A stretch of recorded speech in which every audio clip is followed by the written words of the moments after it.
Sua nas luminares, seu nome está sobre todo nome, Rei Salvador, Deus eterno. Olá pessoal, a paz do Senhor Jesus, sejam muito bem-vinda ao nosso canal ET Crente, Evangelho e Teologia, um canal para falar de Deus, teologia, testemunhos, a palavra de Deus, estudos bíblicos. Hoje nós temos um convidado muito gente boa, muito especial que eu conheci, o Anderson Macedo. Meu irmão, seja muito bem-vindo, tá? Obrigado por ter aceito o convite. Muito obrigado, que agradeço pela honra de participar desse podcast, muito feliz mesmo pelo convite. Aleluia. A gente vai conhecer um pouco da história de vida aqui do irmão Anderson. Hoje o tema é muito especial, é um tema teológico também, um tema bíblico para quem gosta de ensino bíblico, os atributos de Deus e os frutos do Espírito no exercício da fé cristã. Para a gente começar, eu queria falar um pouco das pessoas que ajudam esse podcast, os nossos patrocinadores, pessoas, Anderson, que têm abençoado esse canal. Deus tem colocado pessoas aí para poder ajudar a nossa caminhada, né? Começando aí pequeno, como todo mundo, né, começa assim pequeno. Primeiramente, a Gráfica Rápida, do nosso amigo Jorge. O Jorge é um cara talentosíssimo nessa parte gráfica. Ele faz... Olha que legal essa xícara aqui. Ficou show, né? Essa camisa também, né? Então, camiseta, xícara, produtos gráficos em geral, flyer de congresso, de culto. Ele atende Brasil, Estados Unidos, Bélgica, França. É só chamar. Contato gráfica _rápida _jdesign ou jdesign _flyers. Pensou aí material gráfico, é só chamar o meu amigo Jorge. O próximo patrocínio que a gente tem, não posso falar também de um grande patrocinador, um amigo meu, Ospod Studio. Esse estúdio bonito que vocês têm aqui, melhor estúdio da região de Osasco. É só chamar o Mário, vai atender, vai fazer um teste com você aqui, um podcast de demonstração. Vai ter, Mário? Pode ser? Né, para demonstrar como que funciona o podcast. Às vezes o cara tem um talento, Anderson, fica retido ou uma ideia de criar um podcast, por que não começar? É uma maneira de começar aí, gravar o seu podcast, o seu conteúdo, o seu curso. É só chamar o Mário. O nosso próximo patrocínio, Pontual Autopeças. Já ficou na mão com o carro? Já, hein? Já aconteceu. E a bateria? Como é que era a bateria lá? Ixi. Não era a bateria Moura. Não porque era. A bateria Moura, ela não falha. Essa não. E Pontual Autopeças, melhor autopeças aí da região oeste, bateria Moura, top de linha, só chamar para não ficar na mão. Também Zeta, que é uma das top de linha também aí, só chamar o melhor atendimento aí da região, variedades em baterias, melhor preço, qualidade aí no atendimento, o pessoal atende super bem. Disque Peças 4205-7448, 4205-7448, fica em Itapevi, na rua São Judas Tadeu, número 92, no Parque Santo Antônio, em Itapevi. É só chamar. E outro nosso patrocinador, não menos importante, mas ele está por último porque ele dá água na boca, é a Didio Pizza. Eita, em Osasco. Faltou mandar uma pizza pra gente aqui, Poxa, né? Fica a dica. Mas é o horário, né? A gente está gravando aqui aproximadamente, vamos falar a hora exata, 16h21, mas quando é à noite ele manda aquela pizza quentinha, Didio Pizza aqui em Osasco, do meu amigo Leandro. Leandro, obrigado, viu? Melhor pizza aqui da região oeste, é só chamar a Didio Pizza. Obrigado, Deus abençoe os meus patrocinadores aí, abençoe o Ospod Studio. Anderson, obrigado novamente, tá? Eu que agradeço. Anderson Macedo, queria conhecer um pouco da sua história. Carioca raiz, rapaz, carioca da gema? Sou carioca, nasci em Nilópolis, mas passei praticamente a vida inteira em Duque de Caxias, ali na Baixada Fluminense, né? Em 2020, fiz um concurso e acabei ficando 2 anos em Minas e depois vim morar aqui em São Paulo, em Barueri. Fiquei 6 anos aqui, tive a ideia de voltar para o Rio de Janeiro, mas depois de 4 anos voltei para cá e pretendo continuar aqui em Barueri até o final da vida, né? Fui cristão um grande tempo da minha vida, por uns anos me afastei, mas em 2022 eu retornei. Atualmente congrego na igreja Assembleia de Deus Renovar, né? Pastor Farley, meu pastorzão, sou líder do ministério de louvor lá. E sempre fui apaixonado, né? Desde criança, os cultos de ensino, escola bíblica, porque a palavra de Deus é algo que realmente fascina a gente, né? Aleluia. E cristão desde berço? Como é que foi?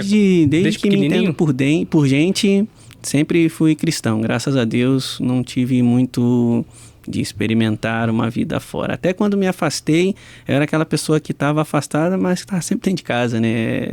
Tinha aquele temor e já me afastei relativamente mais velho, então todas aquelas curiosidades da adolescência, da juventude, eu não tive porque passei essa fase da minha vida na igreja, graças a Deus. E como que é o evangelho lá? Curiosidade, né? Antes da gente começar no tema teológico lá no Rio, compete muito? O Rio tem muita essa cultura do carnaval, do funk, tem muita igreja evangélica ali na região da Baixada. Tem muita igreja evangélica, muita igreja mesmo. Todo lugar que você passa, você vê 2, 3 igrejas, mas o Rio de Janeiro tem muito essa questão de bailes, as músicas, o calor, praia. Então eu acredito que são coisas que acabam dificultando um pouco mais a vida cristã por causa da própria cultura do estado, né? Cultura do carnaval também. E o carnaval, então, quando tem carnaval, é uma fase que o pessoal em todos os lugares, até quem não tá na avenida propriamente dito, o pessoal se veste onde mora, tem costume de jogos do pessoal vestido de carnaval, o pessoal realmente leva muito a sério isso. Entendi. E nos bairros, né, Duque de Caxias, né, uma cidade, né, Duque de Caxias, né, Nilópolis, como que é essa questão, assim, de igreja? O pessoal tem um respeito, assim, de quem vive ali, por exemplo, nas comunidades? Como que é essa relação com a igreja e o próprio crime, por exemplo? Lá? Então, o pessoal tem sim, eles respeitam, não é costume ter influência do crime nos cultos, nas práticas de culto. Dependendo do lugar, até às vezes acontece da criminalidade influenciar o comércio, vez ou outra, mas não é costume, pelo menos onde eu cresci, não é costume eles influenciarem na fé, não influenciam na igreja, não tem o costume de impedir ou de restringir essa questão de atividade religiosa. Aqui em São Paulo tem um respeito, né? Tem um código mesmo, né? A gente já viu alguns testemunhos, alguns relatos, e que quando a pessoa quer sair, por exemplo, do crime, né, aceitou a Jesus, vai para uma igreja, o pessoal, a partir de hoje, não mexe mais. Porém, o cara não pode regredir. Então, né, se regredir vai ter problema novamente com o crime. Sim, porque eles não têm a opção de sair, a não ser que seja para servir a Deus, no caso. Exato. Né? É a única porta de sair, né? Exatamente. E é uma decisão tomada que acabou. Não pode voltar para trás. É um bom incentivo, né? É um bom incentivo. É um bom incentivo. É que, né, vai, mas né, que não volte mais a praticar as mesmas coisas, né? Sim. De vez em quando a gente traz alguns convidados e nos bastidores, principalmente até para preservar, né? A gente troca ideia e vê o que Deus fez, né? Que a pessoa resgatou desse mundo mesmo, e um testemunho lindo, maravilhoso. Anderson, mas agora vamos falar de Bíblia. Eu sei que é um assunto que você gosta muito. Sobre os atributos de Deus e os frutos do Espírito no exercício da fé cristã. E muitas vezes eu sei que essas coisas elas não se conversam, pelo menos o crente ele não conecta o atributo de Deus, o poderio de Deus, o caráter de Deus com a prática do dia a dia. Exatamente. E a partir do momento que ele começa a conhecer, eu acredito que a gente vai desvendar no podcast, tudo pode mudar. Ele vai ter uma outra visão, né? E eu vou te dar essa fala. Mas primeiro de tudo, né, para a gente poder começar, o que é um atributo de Deus? Então, né, como a própria etimologia da palavra diz, né, atributo é uma qualidade, uma característica peculiar que alguém pode ter, né? E quando a gente fala dessa característica, dessa qualidade de Deus, ela ganha ela ganha destaque porque tudo que Deus ele é nele mesmo, porque Deus, ele é soberano. E os atributos de Deus são as qualidades, as características, a forma de Deus agir, se comportar. E a gente poderia analisar os atributos de Deus por várias vários pontos de vista, mas normalmente é analisado pelo aspecto dos atributos naturais, né? Os atributos que Deus tem na sua própria essência e os atributos morais, né? Que são os atributos ali que influenciam a forma como Deus opera, a forma como Deus se relaciona conosco, né? Então é basicamente isso, né? Os atributos de Deus, eles são os atributos naturais e os atributos morais de Deus. A gente poderia dar um exemplo aqui de alguns atributos de Deus? Então, sim, por exemplo, se você perguntar para qualquer cristão, independente do nível assim de estudo da Bíblia que ele tem, perguntar para ele quais são as características do Deus dele, ele de cor vai responder que o Deus dele é onipresente, onipotente e onisciente. Esse aí tá na ponta da língua. Se falar 3 características de Deus, a pessoa é onipresente, onipotente, onisciente. Se perguntar isso para qualquer pessoa. Mas existem alguns outros atributos que eu também acho que são muito importantes. Por exemplo, a infinidade de Deus. Nós, como somos criados, só conseguimos visualizar com facilidade coisas que são criadas. Porque desde a escola a gente aprende que tudo tem começo, meio e fim. Nasce, cresce e morre. Todas as coisas para nós, elas têm esse lapso temporal, esse ciclo. E aí alguém até me diz assim, não, mas Deus ele é infinito, só que infinito não é suficiente para determinar o atributo de Deus, porque infinito é o que não tem fim. Mas Deus é dotado de infinidade, que ele não tem um começo também. Não existe, por exemplo, eu nasci no dia 17 de fevereiro de 1990. Para o direito, a pessoa passa a ter direitos de personalidade a partir do momento da concepção. Mas todas as coisas criadas têm um marco inicial e Deus não. Deus é dotado de infinidade. Não tem um dia na agenda onde Deus nasceu, onde ele começou a existir, porque ele é dotado de infinidade. Não existe limites, nem no começo, nem no fim. E graças à sua infinidade, o nosso Deus ele consegue cercar a humanidade em todos os pontos, né? Eu acho assim, é um atributo, né? Tem outros também, mas até pela nossa limitação humana, que é limitada, é difícil a gente entender essa grandeza de Deus sem limite. Que não tem limite, que não tem finitude. A gente pensa no céu, vai ser para sempre, mas o que é o para sempre para nós? A gente já... Eu tô com 35 anos, tô pensando, nossa, tô ficando já com uma idade, daqui a pouco, 70 anos. A gente sempre pensa no começo das coisas e no fim. Nós, como somos criados, sempre estamos medindo as coisas. E o nosso Deus, por causa da infinidade, não pode ser medido. Não existe esse lapso. Mas como os 3 que as pessoas conhecem muito, por exemplo, a onipotência de Deus. Deus ele tem todo o poder. Só que por causa da onipotência de Deus, várias outras coisas que acreditamos que Deus pode fazer são possíveis. E muitas vezes nós não refletimos nisso. Por exemplo, a soberania de Deus. Não tem como você dissociar a soberania de Deus da onipotência de Deus. Lá na igreja eu dei o exemplo para os irmãos, por exemplo, dos Estados Unidos. É uma nação soberana, ela não permite que outras nações cheguem até lá e tomem o governo do país. Mas se nós juntássemos várias nações e todas elas unissem forças contra os Estados Unidos, em um momento a força dessas nações superaria a força dos Estados Unidos e aí pode ser que esse país perca a sua soberania. Só que como o nosso Deus é onipotente, não existe junção de forças que sejam capazes de superar o poder que Deus tem. Por isso que ele é soberano, porque ainda que todo o restante do universo se unisse contra ele, essa força não seria capaz de superar a força de Deus. É tremendo. Tá aí um atributo que eu mais admiro em Deus é a soberania. Exatamente, e a onipotência de Deus, ela também permite que Deus possa cumprir a sua palavra, porque como detém todo o poder, ele pode fazer tudo o que ele quiser. Então, da onipotência de Deus derivam várias outras possibilidades, exatamente por Deus deter todo o poder, ele não pode ser derrotado. Existem pessoas, existem países que são fortes, mas Deus, nenhuma junção de forças pode superar a força dele, dada a sua onipotência. É tremendo esse atributo.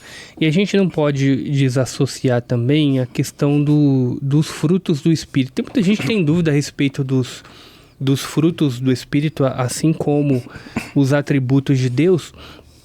E quais seriam esses frutos do Espírito? O que é o fruto do Espírito e quais são os frutos do Espírito? Então, as pessoas têm mais conhecimento dos dons do Espírito, né? Porque os dons do Espírito acabam sendo mais comunicados para as pessoas. Mas os frutos do Espírito são ações do Espírito direto no nosso caráter. A gente costuma ouvir pessoas falar assim, eu nasci assim, eu cresci assim. Como se a personalidade da pessoa estivesse acima da atuação do Espírito Santo. No entanto, os frutos do Espírito servem exatamente para isso. Eles são caridade ou amor, gozo ou alegria, paz, longanimidade, benignidade, temperança, bondade, fé e mansidão. Enquanto os dons do Espírito são habilidades, né, que o Espírito Santo nos dá para que nós possamos exercer, realizar, fazer a obra de Deus, os frutos do Espírito são ações do Espírito Santo em nós, que nos mudam, nos moldam, nos modificam no nosso dia a dia. Isso vai influenciar no nosso relacionamento com Deus, no nosso relacionamento com os nossos irmãos, no nosso relacionamento com as pessoas que não praticam a fé cristã, no nosso testemunho, em todas as áreas da nossa vida. Então, os frutos do Espírito são o que de fato nos tornam pessoas diferentes a partir do nosso contato com a palavra de Deus. Isso faz toda a diferença. Mas se a gente pega ali um cristão que precisa ter trabalhado e um desses frutos, por exemplo, o cara é muito nervoso, não consegue controlar.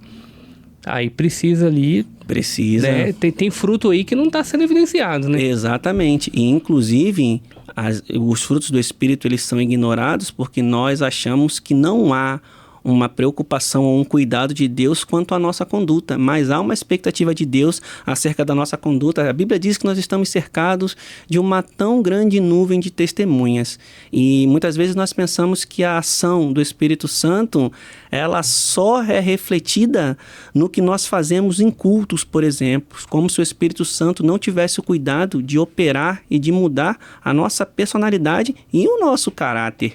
E às vezes as pessoas se esquecem. Por isso que os dons são tão comumente pregados, enquanto os frutos é até, de certa forma, desconhecido pela maioria dos cristãos.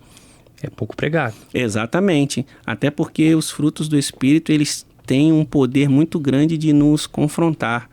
Porque quando nós começamos a olhar o que cada um dos frutos faz conosco, ou deveria fazer conosco, a gente começa a olhar para nós mesmos, a gente vê que não é só na atividade de culto, mas no nosso dia a dia, a mudança ela é necessária e só o Espírito Santo pode fazer isso. Isso é fundamental. E até porque esses frutos não podem ser evidenciados somente na igreja. Então eu estou lá na igreja, um ambiente controlado, apesar que a gente tem a nossa essência, né, além de ter o pecado já dentro de nós, né, desde a queda do homem, mas o nosso próprio comportamento, né? Uma pessoa que é mais enérgica, né? Aquela pessoa que tem aquela pessoa mais calma, aquela pessoa que é mais ali agitada, mais nervosa, porque já sabe o próprio lado comportamental. Exatamente. Mas a palavra e os frutos do Espírito têm que ser evidenciados, ela tem que dar aquela controlada, né? Exatamente, até porque se a gente olhar bem, na igreja, todo mundo age como cristão. Raramente, se a pessoa que não é cristã no culto, ela vai orar, vai fechar o olho. Na verdade, os frutos do Espírito, eles são evidenciados fora da igreja. Dentro da igreja, o fruto do Espírito, ele acaba não sendo tão evidenciado porque no período de culto, esses frutos, ou a existência deles não é tão testada. E se nós olharmos as recomendações, o que Jesus disse que seria servi-lo, é impossível conseguir ser um cristão verdadeiro sem os frutos do Espírito. A gente pega, por exemplo, ele tem o fruto do amor, é a caridade, ele é o pilar, o fundamento de todos os outros frutos, de toda a nossa fé cristã. Jesus falou, quando perguntaram para ele qual que era o maior dos mandamentos, né? Ele disse, o maior dos mandamentos é amarás o teu Deus sobre todas as coisas e amarás o teu próximo como a ti mesmo. Ou seja, o amor, por exemplo, que é um fruto do Espírito, é o pilar de todos os outros. Mas o amor exigido por Jesus não é praticado, não é possível sem a atuação do Espírito Santo. Porque se esse amor não é a motivação dos nossos atos, ainda que o ato seja bom, se ele carece da motivação vinda do Espírito Santo, ele não tem validade. É o que diz lá a primeira carta do apóstolo Paulo aos Coríntios. Ainda que eu falasse a língua dos homens, dos anjos, sem amor, ainda que eu conhecesse todos os mistérios e sem amor, nada me aproveitaria. Ainda que eu fosse bondoso, desse toda a minha fortuna aos pobres, ou desse o meu corpo para ser queimado, sem o amor, nada disso me aproveitaria. Você vê que o fruto do Espírito nos mostra que a conduta em si não é suficiente para o cristão, mas a motivação. E para que essa motivação seja válida para Deus, ela precisa ser inspirada, ela precisa ser motivada pelo fruto do Espírito Santo. Sem dúvida. Tem que ter ação do Espírito Santo. Com certeza. Você não vira uma coisa hipócrita também, né? Eu estou fazendo aquilo por uma mera religiosidade, mas qual que é a interesse de fato? Exatamente. E também tem a questão de que não são as obras em si, né? A própria salvação, a Bíblia diz que ela é pela graça. Porque senão, se fosse por obras, mas eu fiz isso. Mas é a atuação do Espírito que vai mudar o nosso caráter, a nossa personalidade, a nossa forma de enxergar as coisas, que vai permitir com que nós, de fato, consigamos agradar ao Senhor em tudo que nós fazemos, né?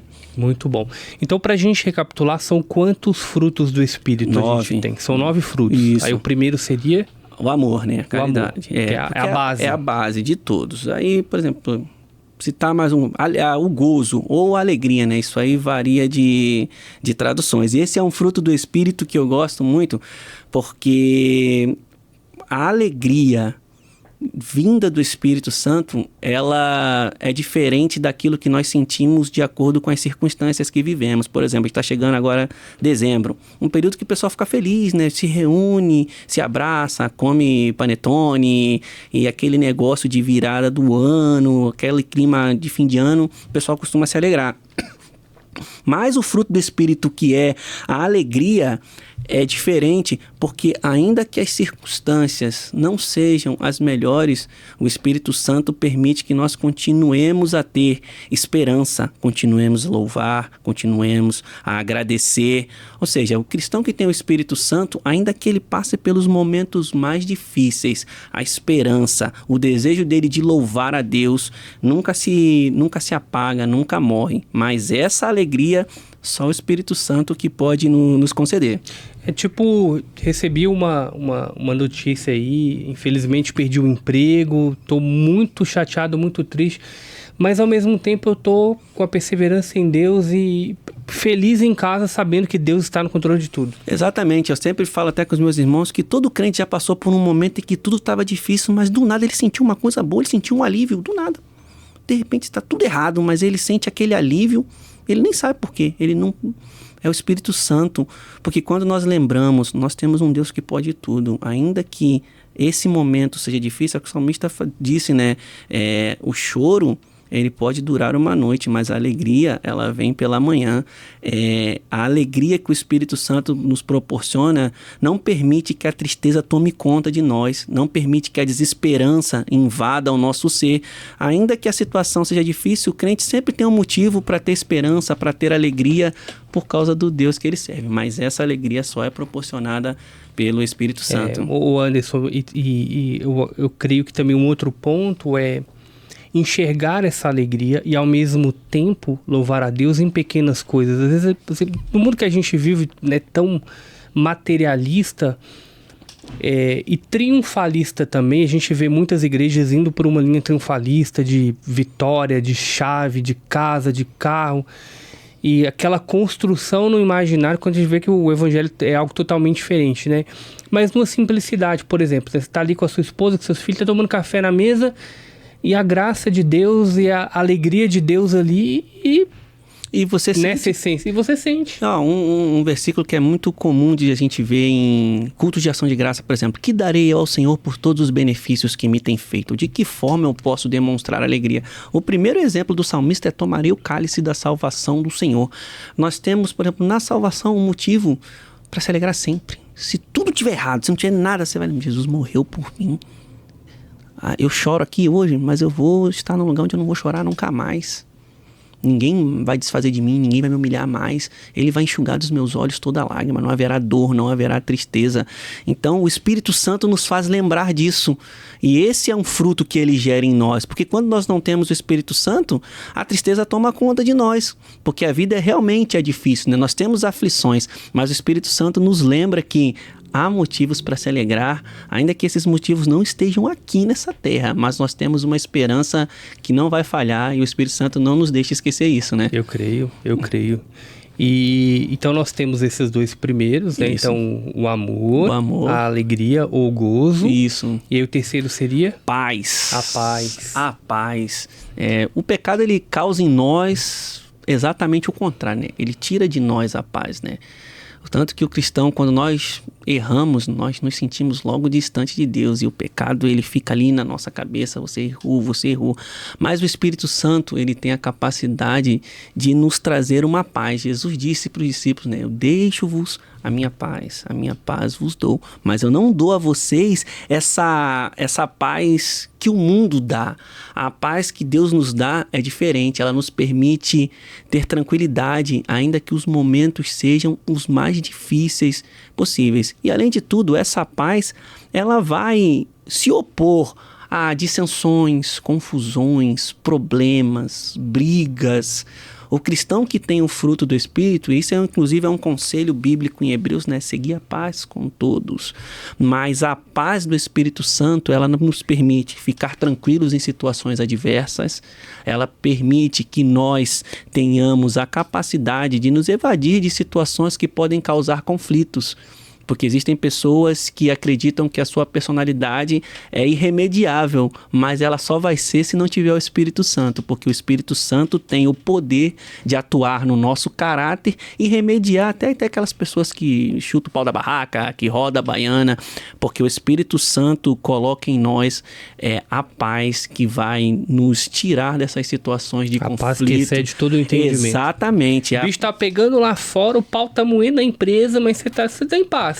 Exatamente, e essa paz também, ela vai sempre nos colocar numa direção contrária à direção do medo. A gente consegue sentir paz, porque todos os sentimentos negativos que nós sentimos, ou que nós podemos sentir, eles são contrários à paz. Mas quando nós temos o fruto do Espírito, nós temos paz nas situações mais complexas. E a Bíblia mostra vários exemplos disso. Por exemplo, no Salmo 23, ainda que eu andasse pelo vale da sombra da morte, eu não vou temer, porque tu estás comigo. Ou seja, a paz de percorrer um vale de morte é só o Espírito Santo que pode dar uma paz que a gente consiga trilhar esse caminho e sequer sentir medo. Eu tenho um testemunho também, né, de pessoas que estavam já enfermas no leito de morte, mas ao mesmo tempo seguras e em paz. É um sentimento muito paradoxo, né? É incrível, né? E a gente vê vários homens de Deus que passaram por situações complexas, mas eles estavam em paz. Estevão foi apedrejado, ele olhou para o céu, Deus estava ali, mas o Espírito Santo está em nós, e onde há o Espírito Santo, há paz nos momentos difíceis. Onde há o Espírito Santo, o conflito é evitado, a dissensão, porque essa paz fará com que nós ficamos em lados opostos dessas situações complicadas, né? Aleluia. E aí o próximo? Longanimidade. Eita. Ou também paciência. Esse é um fruto do Espírito muito especial. Por quê? A Bíblia diz que a tribulação produz a paciência. A paciência é um dos desafios mais difíceis para o cristão, porque tudo que nós fazemos na caminhada cristã requer de nós paciência, espera, requer de nós aguardar. Não é o nosso tempo. Exatamente, porque o que Deus faz nós não entendemos no momento, e às vezes a paciência exige de nós nós temos que ficar parados, e isso incomoda a gente, porque a gente quer resolver, a gente quer conquistar, a gente quer conseguir. Mas quando você é dotado de longanimidade, você consegue manter o seu ânimo por muito mais tempo. A Bíblia diz que quando Deus vai motivar Josué, ele fala assim, se esforce e tem bom ânimo. Tem bom ânimo. Mantenha esse ânimo bom.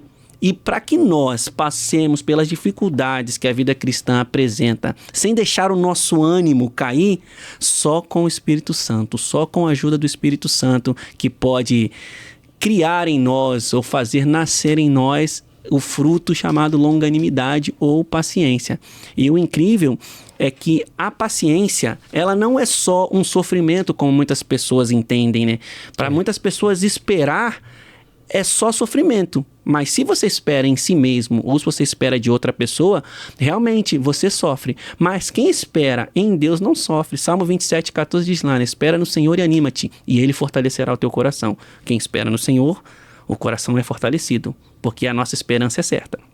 Isaías 40 diz: aqueles que esperam no Senhor renovarão as suas forças, correrão como pés como águias, caminharão e não se cansarão. Ou seja, quando a nossa espera ela é motivada pelo fruto do Espírito chamado longanimidade, ela não é só um sofrimento. Pelo contrário, é nela que nós alcançamos força. E como a Bíblia diz, a tribulação produz a paciência, e a paciência a perseverança, e a perseverança a esperança, e a esperança não traz confusão. Ou seja, o primeiro passo do cristão ao passar por tribulação é que essa tribulação vai produzir nele a paciência, porque a paciência é o primeiro estágio para que você consiga de fato alcançar o que você espera de Deus, porque é tribulação, paciência, perseverança, esperança e vitória. Tá aí um atributo que hoje em dia na contemporaneidade é difícil, porque é muito imediatista, muito, né? Você pede um Uber hoje, quanto tempo você espera o Uber sem cancelar? Ixi, passou de 5 minutos, a gente já não quer. Já. Você, Giovana, fala aí. Passou de 10 minutos, não tem como não. Cancela, né? E pizza, quanto tempo você espera, Giovana? Pediu a pizza? Depende da fome. Mas da minha fome. 2 horas você esperaria? Não, 2 horas não tem como não. Passou de 1 hora, já o tempo de entrega, já... Cancela. Já cancela. Tá vendo? Não dá. Porque requer um trabalho nosso também. Exatamente. De esperar. E falando em Deus, né? De esperar, de confiar. E não é só esperar, é esperar com a mesma postura. Porque às vezes a gente espera das outras pessoas bravo. A esposa tá se arrumando, tá dando a hora do culto. Meu Deus do céu, essa mulher não se arruma, vou deixar ela aqui. O cristão tem que esperar em Deus com paciência. Quem espera com paciência não espera bravo, não espera chateado, não espera triste. Ele espera confiante. Esperar é uma coisa, esperar com paciência é outra. Não esmorece, não diminui. Se lembra de Caleb, quando ele foi pedir para Josué a terra? Ó, a minha força é igual de 40 anos atrás, ou seja, o meu ânimo não caiu. Eu sou o mesmo cara, eu tô aqui, ó, esperando igual no dia que você me fez a promessa. E o cristão, ele é assim. Quando ele tem a longanimidade, o ânimo dele na espera não muda de forma nenhuma. Mas essa é uma atuação do Espírito Santo, porque nós, naturalmente, não gostamos de esperar. Tá aí o recado para as esposas, né? Para os maridos, né? Vamos esperar as esposas. Seja longânimo aí, seja longânimo. Tenha paciência, meu amigo, tenha paciência. E aí o próximo... O próximo seria benignidade.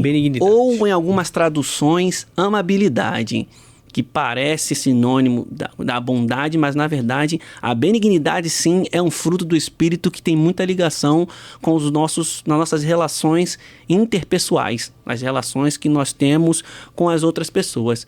Porque, pergunto para você, é ou não é estranho para nós vermos um cristão que tem dificuldade de relacionamento no local onde ele trabalha, no local onde ele estuda, no local onde ele vive de fato? Porque se o Espírito Santo está em mim, por que eu não consigo conviver com as pessoas? Então, a benignidade é exatamente quando nós temos o Espírito Santo em nós, até a nossa forma de tratar as pessoas, ela muda. Nós nos tornamos pessoas mais compreensivas, dóceis, nós somos mais maleáveis, flexíveis. Eu não digo flexíveis em relação às questões bíblicas, às questões teológicas, às questões doutrinárias, mas as questões de relações interpessoais mesmo. Nós olhamos sempre com estranhamento, por exemplo, um cristão que trabalha e não fala com ninguém, por exemplo. Não cumprimenta ninguém, as pessoas procuram distância dele. Aí alguém vai dizer assim, nossa, mas o cristão ele é diferente, mas essa diferença é nessa área?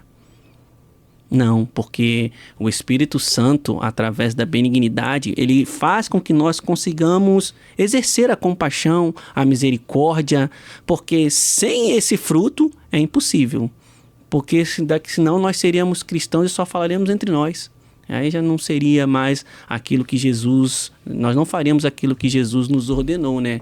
Mas existem pessoas que, por não ter esse fruto do Espírito, encaram que elas não devem se comunicar com outras.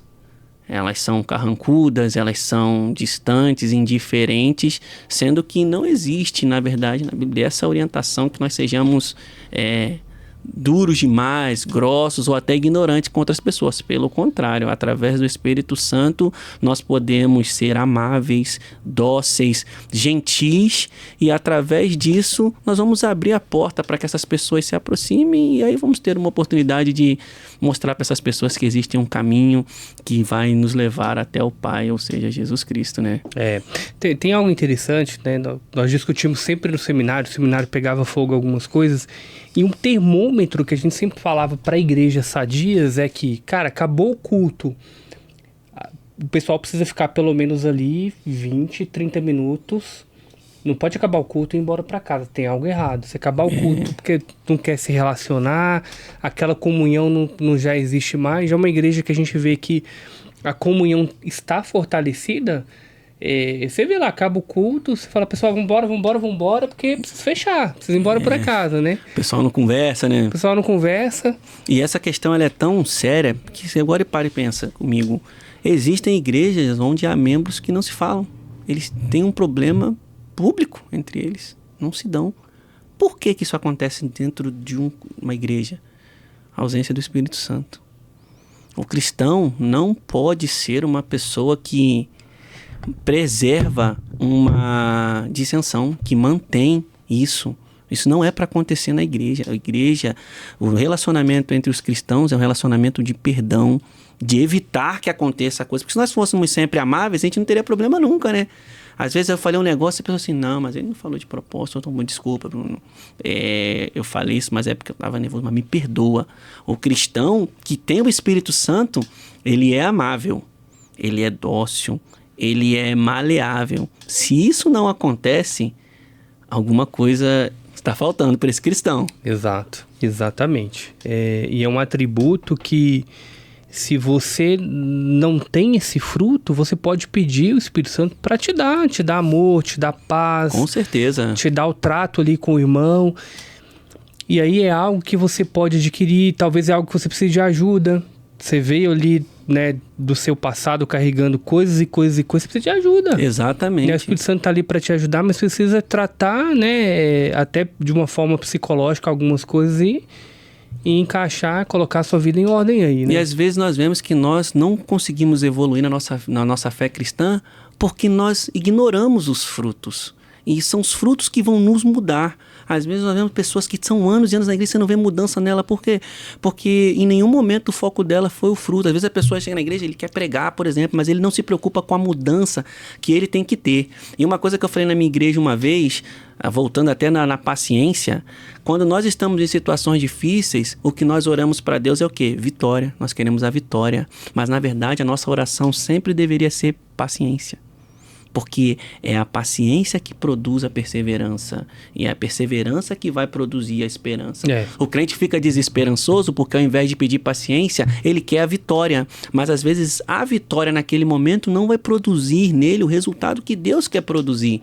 E nós queremos os louros, as conquistas, e normalmente nos esquecemos de pedir os frutos, que são extremamente importantes. Sem dúvida, sem dúvida. E até um recado para pastores, né, pessoas que querem levar um ensino bíblico para pregar justamente sobre o fruto do Espírito, né?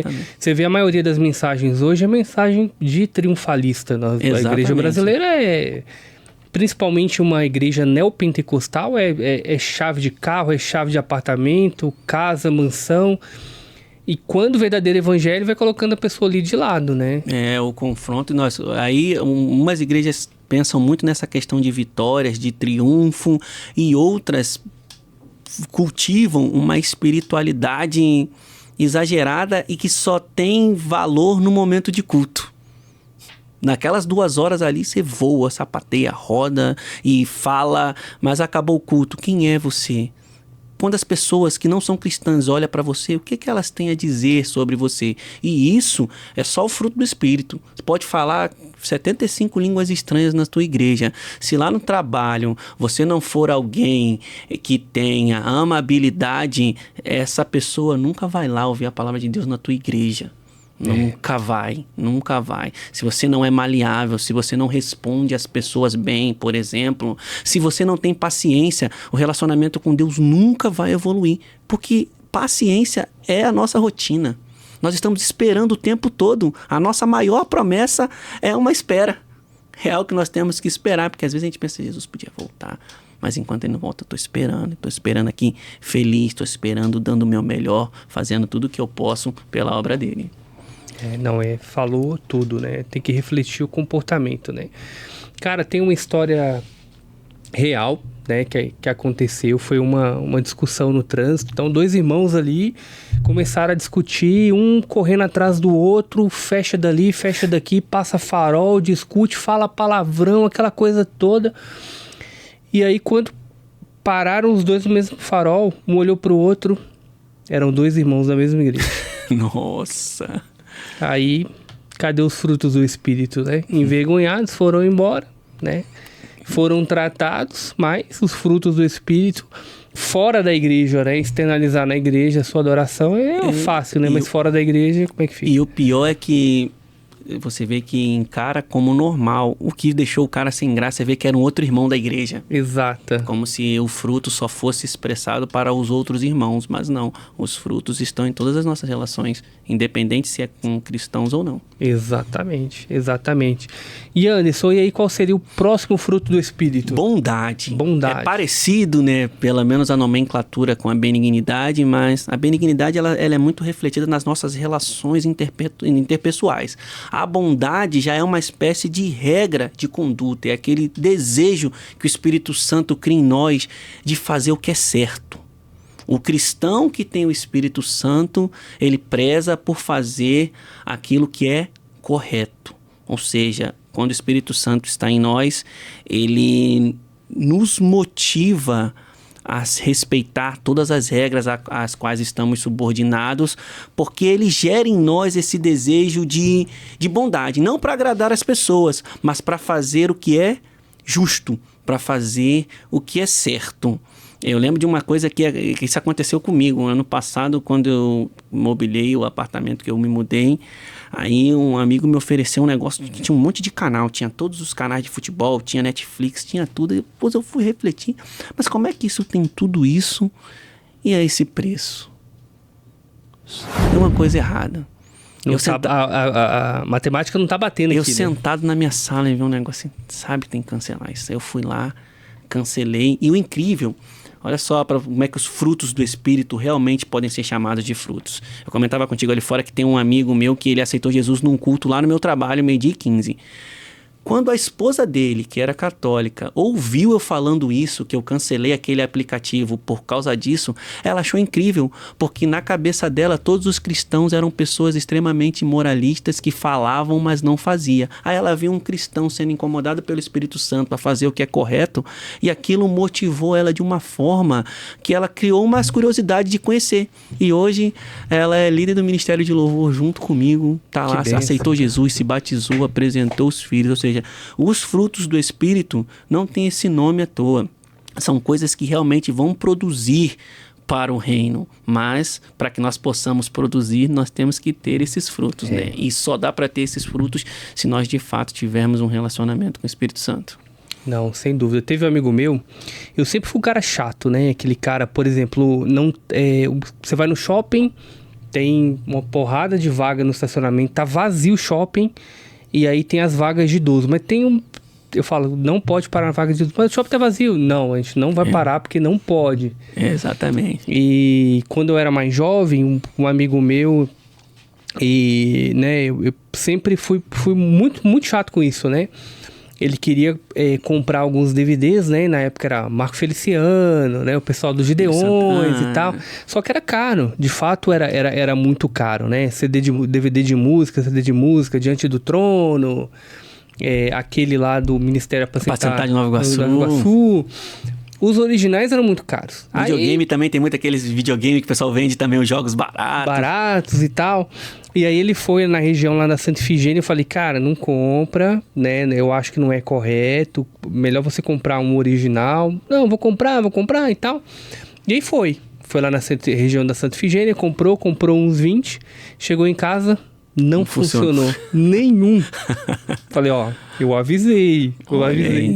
E aí teve ali como lição, né? Tá muito ligado à justiça de Deus, então, esse atributo. Exatamente, tá muito ligado à justiça de Deus, porque uma coisa que eu sempre falo pro pessoal, a justiça, quando você pergunta para uma pessoa o que é justiça, ela pensa logo numa recompensa para uma ação negativa de alguém. Mas, na verdade, a justiça é um padrão de vida que eu deveria seguir. As pessoas sempre analisam a justiça sob a égide de recompensa para o mal, mas a justiça é a forma pela qual eu devo me portar. Só que nós não olhamos a justiça. Não, o que é justiça? É uma coisa que eu devo fazer e usar como referência. É a régua que eu devo medir a minha conduta. Mas não, a gente sempre pensa nessa questão de uma outra forma. Uma régua alta, né? Exatamente. Porque a justiça está ligada a ser justo.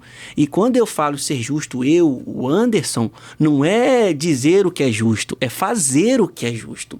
A gente sempre olha para a justiça como uma coisa para os outros, mas na verdade ela é uma regra de comportamento que nós deveremos olhar para nós. Eu não devo querer o justo para alguém, eu devo ser justo.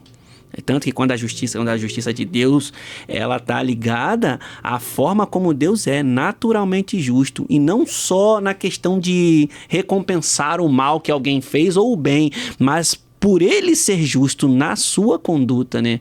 Mas a gente sempre tem esse hábito de querer, principalmente os frutos que estão ligados ao nosso comportamento, a associar esse fruto a outra pessoa e não a nós, né? Já pensou se Jesus estivesse aqui conosco, ele falasse, não, eu faço gatunete, não ficaria estranho? Fica. Eu compro o DVD pirata. Giovana pegou a época do DVD, Giovana? Você é mais nova? Do DVD pirata eu tinha vários. Vários? Quando eu era criança, eu tinha uma coleção da Barbie inteira. Pirata. Não, e hoje em dia nós temos tantas opções, né? São a questão de TV, imposto de renda. Aí paga lá para um contador fazer o imposto de renda e bota umas coisas que não tem para recuperar mais. É o sinal de trânsito. E aí alguém fala assim, poxa, mas Anderson, você está sendo muito exigente. Mas sou eu? Eu não estou sendo exigente, não. O crivo é alto, né? O Espírito Santo, ele não tem esse nome à toa, né? A obra do Espírito Santo principal é operar a santificação em nós, mas a santificação é uma das atuações do Espírito que tem participação nossa, de querer ser santo, de querer se abster do que é errado. E às vezes a gente quer economizar R$50 e são R$50 que prejudicam o nosso relacionamento com Deus por coisas pequenas, né? E simples. Infelizmente. Exato. E o barato acaba saindo caro, né? Muito caro. Então, gatunete, DVD pirata. DVD que agora não tem, né? Mas tem os tênis, tem os tênis hoje em dia que são baratinhos, que é primeira linha, o premium, né? Que também tem muito isso aí hoje em dia. Um cristão que tem o fruto da bondade, ele vai ser incentivado pelo Espírito Santo a fazer o que é correto.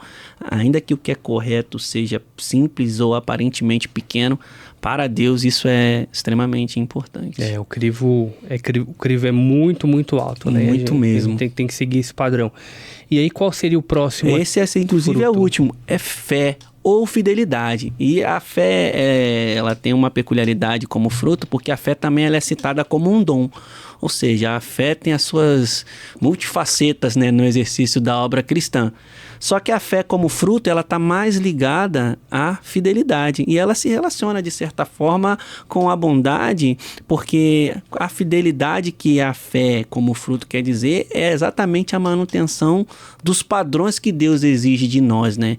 Então, é um fruto do Espírito que permite que nós não só enxerguemos um comportamento adequado para um cristão, mas que nós continuemos nesse mesmo comportamento todos os dias da nossa vida, né? A Bíblia diz assim, ser fiel até a morte. Mas como ser fiel até a morte? Através do fruto do Espírito, que é a fidelidade. Ou seja, mantenha esse padrão de conduta sempre, que aí você vai ser recompensado com a A coroa da vida. Lembrando de Josué de novo, quando Deus anima Josué, ele fala assim, ó, não te aparte dessa lei, o livro da tua boca. Esteja sempre esse livro na sua boca. E nela medita de dia e de noite, para que tenhas cuidado de observar tudo quanto nela está escrito. Ou seja, é o fruto do Espírito que nos dá a constância. Uhum. A fidelidade é o fruto do Espírito que nos dá a constância, que é o que falta para tantas pessoas hoje em dia, né? Tem gente que está um mês voando, outro mês afundada, e 3 meses voando de novo, e daqui a pouco... Por quê? Porque essa pessoa não permitiu ao Espírito Santo se aproximar a ponto de criar nela o fruto da fidelidade, que é o fruto que vai gerar em nós a constância na vida cristã, a manutenção do nosso padrão cristão, porque não é só estar na igreja, né? Porque às vezes a gente fala da nossa prática cristã, tem gente que acha que prática cristã é terça, quinta e domingo, 2 horas durante o culto. Como se nós só fôssemos cristãos nesse período. Mas isso, a fé como fruto do Espírito é o que nos permite manter a nossa fidelidade a Deus e aos padrões de conduta exigidos por Ele. Não vira aquele crente ali só de revelação, congresso, né? Ou de vai domingo, mas quando chega segunda-feira e se depara com um problema, dá aquela murchada, aquela diminuída. Né? Exatamente, ele não consegue lidar com as situações difíceis porque ele não consegue manter o padrão. Ou é aquele crente que ouve a palavra no culto, ele se anima, mas quando ele chega na casa dele, é só o deslocamento da igreja para casa, ele já desanimou de novo. Ele não tem força, porque o Espírito, ele não deu lugar para o Espírito Santo criar nele a fidelidade, que é a manutenção daquele comportamento, a manutenção da confiança. Quando a gente fala de fé, né, a fé ela é fundamental em tantas questões da nossa vida cristã, e a Bíblia diz que a fé, né, ela vem pelo ouvir pela palavra de Deus, né? Então, grande parte da ausência da fé, tanto como dom quanto como fruto, se dá por causa do afastamento que virou comum hoje em dia do cristão para com a palavra de Deus. Sem dúvida, sem dúvida. E Anderson, uma dúvida que o pessoal tem é como saber se eu tenho fruto do Espírito? Olha, eu acho assim, isso aí é uma opinião assim minha, eu acho que o fruto do Espírito ele se torna evidenciado pela sua mudança nas áreas que o Espírito Santo atua. Por exemplo, eu conheço pessoas que não têm uma prática cristã, mas que têm o costume de, por exemplo, de ajudar.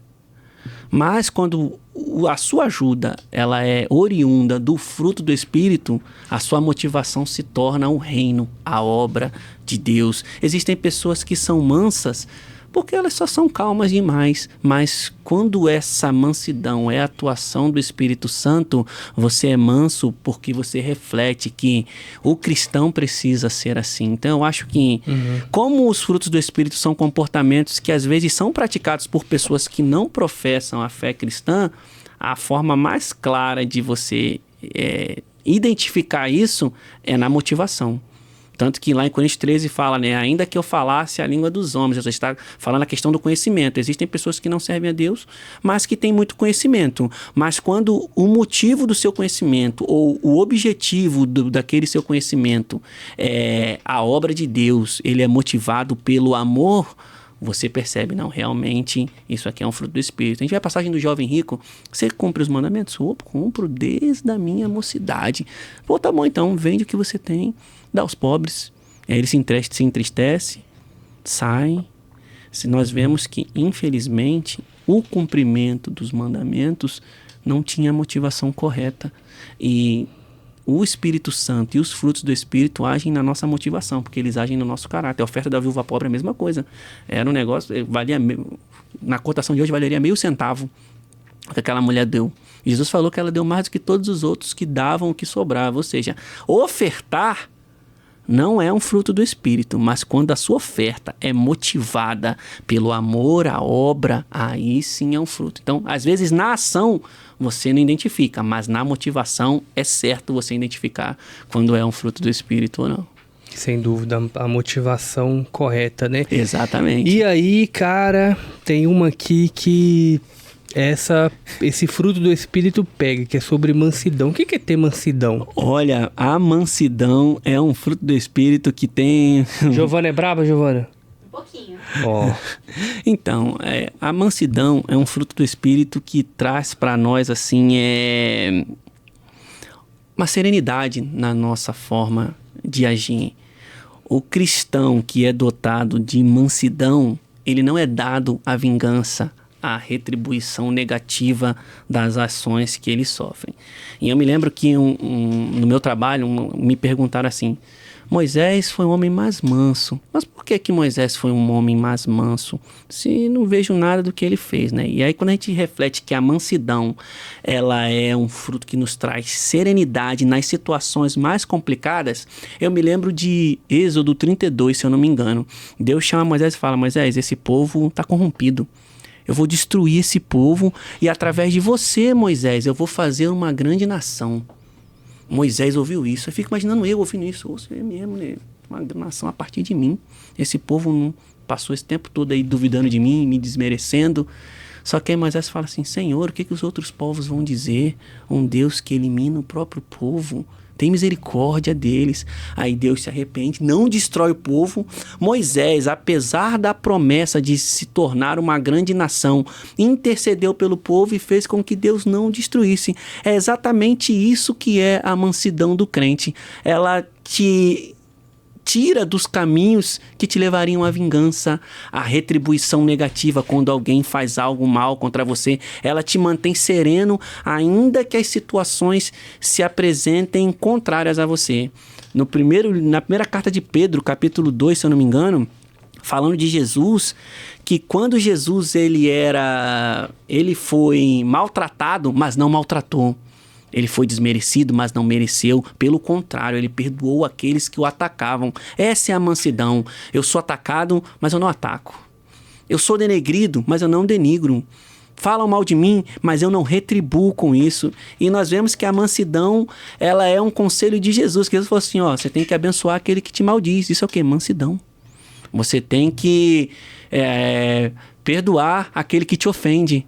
Mansidão. Porque o nosso senso de justiça vai querer que nós façamos o quê? Recompensemos o mal.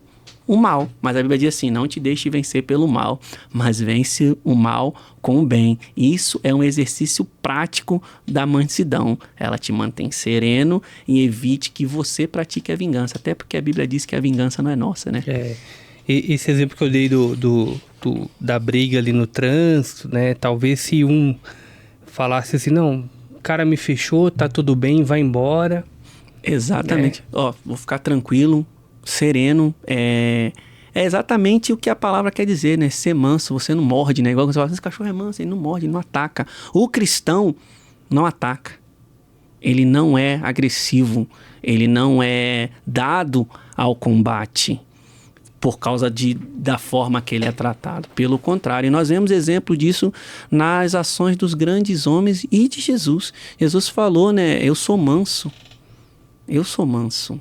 E Jesus, ele não era realmente do conflito. Porque o cristão não pode ser assim. E isso é um fruto do Espírito. E esse fruto até se relaciona com outro fruto, que é o que a gente chama de temperança, né? Ou domínio próprio. É a capacidade de se controlar. E qual que é a maior luta do cristão? Contra quem? Ele mesmo. A nossa luta é contra nós mesmos. Porque às vezes você controla os outros, mas se controlar, você dominar o seu próprio temperamento, é uma coisa que sozinho você não vai conseguir fazer. Se nós não clamarmos, não pedimos o Espírito Santo, nós não vamos conseguir obter esse fruto, porque ele é um dos mais difíceis. Muito. Porque o pedido de Jesus parece loucura, né? Perdoar quantas vezes? 7? Não, 70 vezes 7. Mas se ele me bater na minha cara, dá outra. Mas se me maldizer, você abençoa.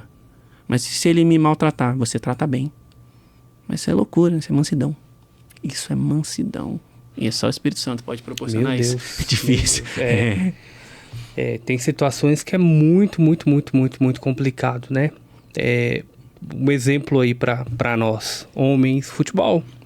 Tem gente futebol que muda, né? Muda completamente. Trânsito também, né? O trânsito e futebol são duas coisas que mudam as pessoas, né? Também, no futebol, se o cara dá uma entrada em você, no próximo lance, se você não tomar cuidado, cara, você dá um carrinho no outro ali, vai bola, vai todo mundo. Exatamente. Tem que se controlar, né? E aí, se você não tem condições, não tem o fruto ainda ou vê que não era pra você, então não joga bola, né? Não dirige.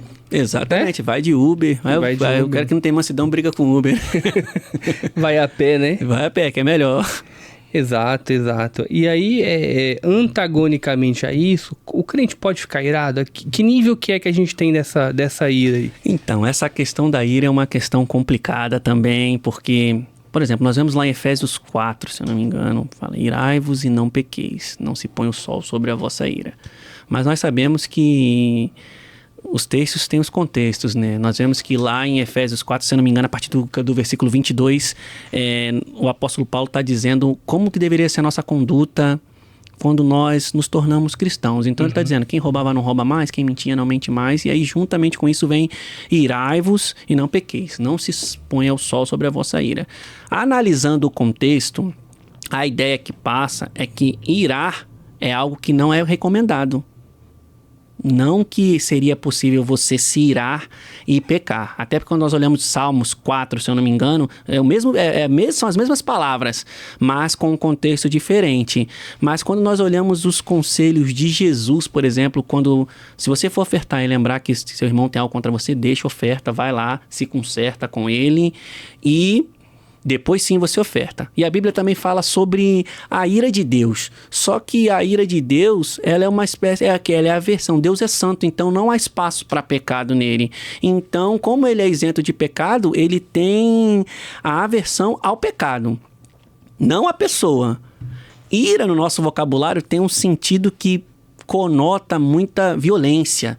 E aí quando a gente fala de ira, a gente fica até meio assim. Inclusive no livro de Salmos, a palavra utilizada no original, ela está mais ligada a tremor, a um impulso, não ao ódio, não à raiva, nem à violência.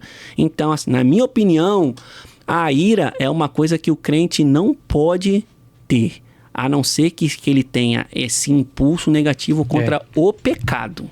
Agora, se é contra uma pessoa, isso é inadmissível para o cristão.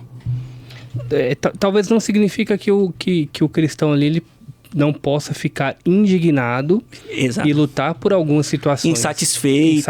É porque a palavra ira que traz essa conotação complicada, porque ira ela é sinônima de ódio. E o cristão pode sentir ódio. Talvez seja uma questão de tradução, por isso que eu sempre penso em Efésios analisando o contexto, porque analisando o contexto a gente consegue imaginar que eu não posso ceder a esse impulso e deixar que esse impulso se torne um pecado. Quando alguém te fecha, você fica indignado? Fica, você gosta? Não gosta, mas se você não tomar cuidado, você vai querer bater no rapaz lá. Se você continuar discutindo, se você der lugar para esse impulso vai virar um pecado. E aí que mora essa questão. Mas eu acho que a única ira que não é pecaminosa é a ira que reflete uma indignação contra o pecado. Fora isso, irar não é correto, na minha opinião. Perfeito. Não, tenho esse mesmo entendimento e acho que a questão da indignação você deve ter, por exemplo, levou um golpe ou foi comprar um produto, veio com defeito. Você tem que buscar seus direitos, você tem que lutar, né? Exatamente. A gente não pode ser bobo nesse sentido, né? Exatamente. Anderson, e cara, tudo que a gente falou nesse bate-papo super legal de frutos, atributos de Deus, que grande parte é desconhecimento dos cristãos, por falta de base bíblica, de ensino bíblico. Como eu coloco tudo isso e aproveito e coloco no exercício da fé cristã? Como que eu coloco isso em prática? Então, na prática, a Bíblia diz que sem fé é impossível agradar a Deus, porque é necessário que aqueles que se aproximam de Deus creiam que Ele existe e é galardoador daqueles que o buscam. E no conceito de fé, a Bíblia diz que fé é o fundamento das coisas que se esperam e a prova das coisas que não se vê. Ou seja, em nenhum momento a Bíblia denomina ou conceitua a fé como um sentimento, mas uma certeza, uma consciência, uma convicção. E de que forma o conhecimento dos atributos de Deus influencia na nossa fé cristã? Nós somos o tempo todo afrontados com espera, com dificuldades na nossa fé cristã. E o que isso faz? Faz com que a nossa fé diminua, porque a Bíblia dá exemplo de pouca fé, muita fé, fé grande, fé pequena. E o que abala a nossa fé? A falta de convicção, de conhecimento de quem o nosso Deus é. Porque, por exemplo, eu espero de Deus algo que eu não posso fazer. Eu não posso. Mas eu sei que Ele é onipotente. Ele pode. Minha fé não vai abalar. Às vezes eu tô querendo pedir algo para alguém daqui, mas para uma pessoa que tá lá em Manaus. Eu não posso ir lá ajudar ela agora, porque eu sou limitado pela geografia e pelo tempo. Mas o meu Deus, Ele é onipresente. Ele está em todos os lugares. Ele pode fazer o que eu estou pedindo por aquela pessoa agora. Porque Ele está em todos os lugares ao mesmo tempo. Eu desejo que Deus realize uma obra através de mim, mas não sei como. Porque os planos de Deus, Isaías diz, né? Os meus pensamentos não são os seus pensamentos, nem os meus caminhos, os vossos caminhos. Nós vemos na história de José, quem de nós elaboraria um plano de um menino virar governador e planejaria nessa história colocar ele num poço? Nenhum de nós. O plano de carreira política normalmente não envolve poços e cadeias, né? Exato. Mas os pensamentos de Deus, eles não são os nossos. E dentro da onisciência de Deus, nós temos a onissapiência de Deus. Que seja, Deus ele é sábio, mas ele é todo cheio de sabedoria. E a diferença da ciência, da onisciência e da onissapiência é que a ciência é a capacidade de ter conhecimento. Deus sabe tudo o que há para saber. E a sabedoria é que Deus sabe todos os melhores meios para realizar as coisas. Então, se na minha fé cristã eu não entendo a circunstância na qual eu estou inserido, porque na maioria das vezes a circunstância não coincide com a promessa, com o propósito que parece que Deus tem. O que José pensou lá no buraco? Pô, eu sonhei que as luas e estrelas estavam se dobrando perante mim e agora eu estou aqui trancado numa cisterna. Quando a gente olha a circunstância e o sonho, a promessa, a obra, às vezes elas parecem não coincidir. E se eu não tiver a certeza de que o meu Deus sabe os melhores meios para realizar os propósitos dele, eu vou esmorecer na minha fé. Eu vou parar de caminhar, eu vou desistir, eu vou abandonar o propósito. Quantos de nós recebemos promessas que parecem não coincidir? Para mim, essa promessa não pode ser. Olha aqui onde eu moro, olha quem eu sou, olha quanto que eu ganho. Mas o nosso Deus, ele é onissapiente, ele pode e ele sabe a melhor maneira de fazer todas as coisas. Então, Deus não está limitado pelas coisas que nos abalam. E quando nós nos lembramos disso de forma consciente, quando que nós de fato vamos enfraquecer? Se nós tivermos essa certeza o tempo todo. Eu não posso, mas ele pode. Então eu vou vir como pro culto? Feliz. Vou estar como na minha casa? Deus pode. Mas eu tô longe, mas Deus não tá. Ele tá lá. Quando que eu vou ficar triste porque a distância impede que eu realize um propósito meu? Nunca mais. Porque eu tô longe, mas ele não tá. Jeremias falou para Deus, Senhor, eu não sei falar. Eu sou só uma criança. E Deus fala, Jeremias, o meu propósito não depende de você. Não é baseado no que você é. É baseado no que eu sou. Eu vou dizer o que tu vai falar e tu vai falar. E onde eu mandar tu ir, tu vai. Então, de que forma o conhecimento dos atributos de Deus eles fazem diferença na nossa prática cristã? A gente não passa a deixar de depender de profecias, porque tem gente que depende de profecias o tempo todo. Se um vaso não falar com ele, ele não acredita que Deus falou com ele. É o crente Kodak, vive de revelação. Se não for um profeta, mas quando nós lemos a Bíblia, eu sempre falo para os irmãos da minha igreja que a gente não lê a Bíblia, não estuda a Bíblia para adquirir conhecimento, porque quem faz isso é professor de teologia, professor de faculdade. A gente lê a Bíblia para conhecer o nosso Deus, para saber o que ele pode fazer. E a partir do momento que eu souber o que ele pode fazer, nada mais vai me abalar, porque a Bíblia diz tudo o que Deus pode fazer. O salmista disse, né, ainda que um exército me cercasse, o meu coração não temeria. Quando os jovens foram lançados na fornalha, se Deus quiser me tirar, ele vai me tirar. Se ele não quiser, eu vou morrer queimado nesse fogo, mas eu conheço meu Deus. Se o propósito dele é que eu não morra, eu não vou morrer. Pode me jogar de onde for, pode tacar fogo, pode tacar água, porque Deus sabe a melhor forma de realizar todos os propósitos dele, e saber o que ele pode fazer é o que vai fazer com que a nossa convicção jamais seja abalada. Sensacional, sensacional. E sobre os frutos do Espírito, a parte comportamental que a gente precisa mudar, né, cara? E é fácil de identificar, né? O cristão que aceitou Jesus e era o brigão, ele não pode continuar sendo. É inflexível, não pode continuar sendo. Ele não faz o que é certo, não pode. Não pode. Ah, mas eu sou assim. Não, você é assim sem o Espírito Santo. Com o Espírito Santo, você tem que se tornar outra pessoa. E nós vemos exemplos de pessoas na Bíblia que tiveram seu caráter modificados totalmente através da atuação do Espírito Santo. É que isso, como nós falamos no começo, não é tão propagado para as pessoas, porque o relacionamento com Deus, ele não é tão difundido. E a atuação do Espírito Santo, muitas pessoas nem sabem qual que é, de fato, a atuação do Espírito Santo. Um último exemplo que eu vou te dar, lá na minha igreja eu falei sobre a iluminação, né? Que é a capacidade que o Espírito Santo dá para as pessoas que têm um relacionamento com Deus de ler a palavra e entender. Porque senão a gente só vê o que está escrito, mas a mensagem por trás daquilo é só através do Espírito Santo e só para pessoas que têm relacionamento com Deus. Então, as pessoas hoje não cultivam um relacionamento com Deus, com isso não se mantêm próximas do Espírito Santo e, como consequência disso, não desenvolvem os frutos, nem os dons, e nós vemos o que nós temos visto hoje em dia, né? Infelizmente. Exato. E vamos incentivar, né, o estudo bíblico, conhecer os frutos do Espírito e os atributos de Deus. Meu irmão, quero te agradecer muito por ter aceito o convite.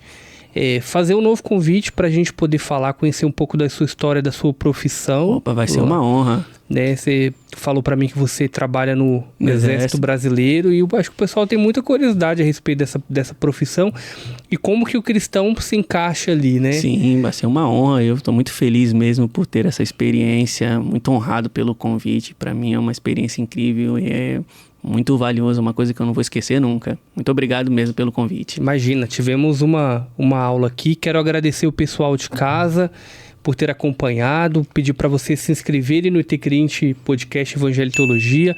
Galera aqui do Ospod Studio, né? Esse estúdio maravilhoso que tem nos abençoado.